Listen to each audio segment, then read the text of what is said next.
Paul, I was reading this week about the 8-year-old who ran home to get his first Norwich kit and got a certificate at school for his drawing of the badge. This is excellent drawing of the badge, by the way. This is always going to be a special fixture for you, isn't it? Yeah, it is. And I played against Norwich as a player loads of times, managed against them many times, and yeah, it probably has more excitement in my family tree.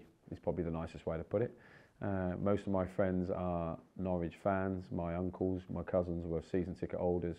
I wasn't. My dad played non-league till quite old. That doesn't sound very nice, does it? But until he's about 40. So I used to go and watch my dad play non-league every weekend and kick in the nets at half time. Better than all the old people who were playing on the pitch before. But then I got to the odd Norwich game, which I loved. And then I had the Pollen Withy kit. I went to the cinema to watch Escape to Victory in it. It was the best birthday I've ever had. So. Yeah, so I have obviously all my family and my best friends really live in Norwich, so it has a lot of impetus for me when I see the fixtures come out. Family coming over for this one?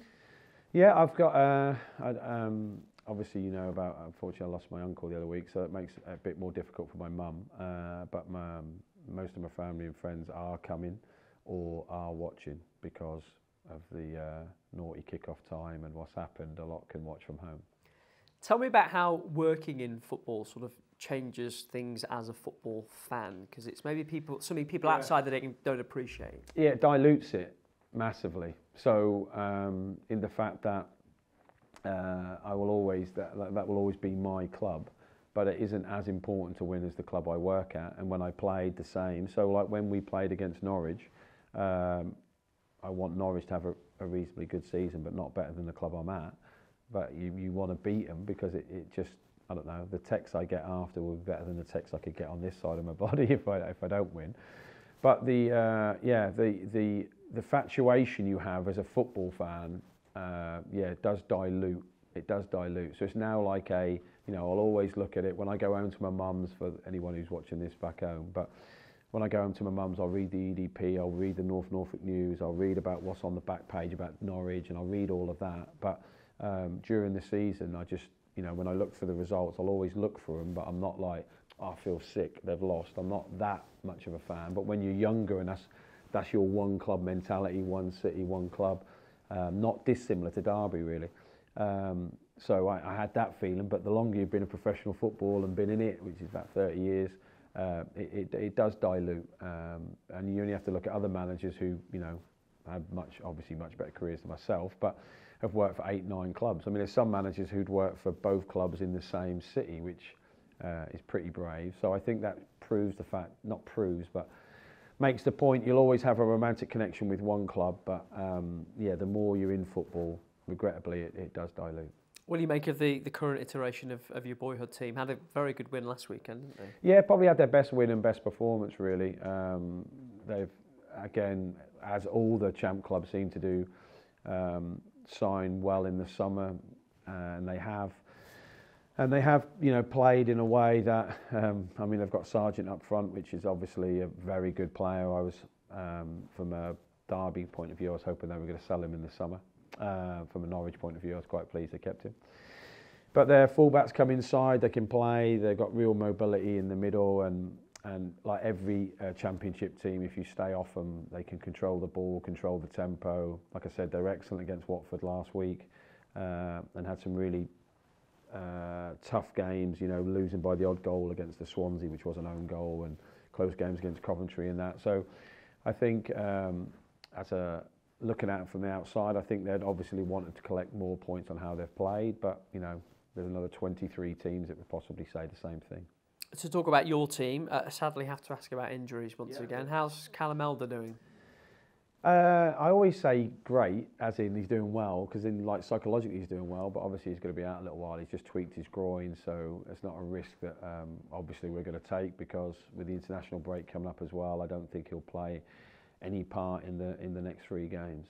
Any other good news or bad news on that Runes front? is back on the grass today. He's got which is good considering I saw him walking around Trafford Centre yesterday, so that's a positive from him. So my missus went, "Is that one of your players?" I went, "Where?" And I was like, "Ah." So, and obviously he was buying his manager a gift, a welcome back to training gift, which I always like. He's a good lad, isn't he? Yeah, he's in Selfridges. I like to encourage a gift for that because I'm looking forward to my yellow bag coming in today. So he's back in today. I don't think there's any other big issues. I've got an issue with one of my other players, but I'll keep that to myself. I talked before about your tremendous record at Pride Park, going all the way back into last season now. What's been so special about playing at home over these last few months? I mean, when you say mine, you mean the teams. Yeah. Obviously, I'm just the the character who talks about it. What's been? I mean, I think I've said this for years, but everyone's home form is better than their away form. But I just think that since only me personally, I can speak for myself, not the team now. For me personally, since about February, I just felt the positivity around the stadium was great. I don't know if that was because the anxiety of early season of, look, we really need to get up, may affected the atmosphere, or my team wasn't playing as well, so the atmosphere wasn't as great, or you never know which comes first. It's always the players, responsibility to entertain the fans, and then it's not the responsibility of the fans, but it's the fans, hopefully the positive people, to keep the players going when it's not going so good. That's sort of how I see it. I just think that since about February time, there was a real improvement in the, not expectations, but excitement level, I think. That's what it felt like to me. So every game I turned up, even though I didn't think, we're guaranteed to win against anyone, because it isn't that easy. Any football game isn't that easy. I just felt there was a more, I don't know, the summer was coming, flags started appearing, which obviously I buzz off. I just think it just looks brilliant.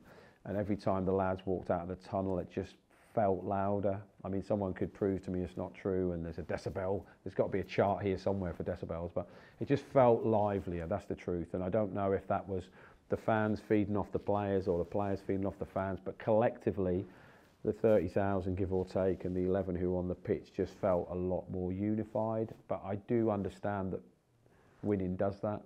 It's hard to feel unified if you've lost 8 on the spin. I get that. And I just felt that it sort of carried on to this season, and I think that fans can appreciate that, we're not going into all the games as like big favourites and all that. We're going into the games as, we're literally, the lads have to be at their absolute best to win football matches, and that's how it's been. We got past Cardiff, it could have gone either way. We got past Middlesbrough, could have gone either way. At 0-0 at Bristol City, could have gone either way. And in fairness, even the games we've lost, apart from the Blackburn one, we've lost by just 1 goal. So the margins of error are so small. I think at home, having such a big positive force behind the lads is massive for us, and it feels it. And the same way, Saturday when we had that 10-15 minute spell at Sheffield where we quietened the crowd down, and then something happened on the side of the pitch and the crowd got back into it, it does affect the players massively. So I do think the players' performances have been really good at home, but I do think the supporters' performances have been really good at home and away, but there's just not as many.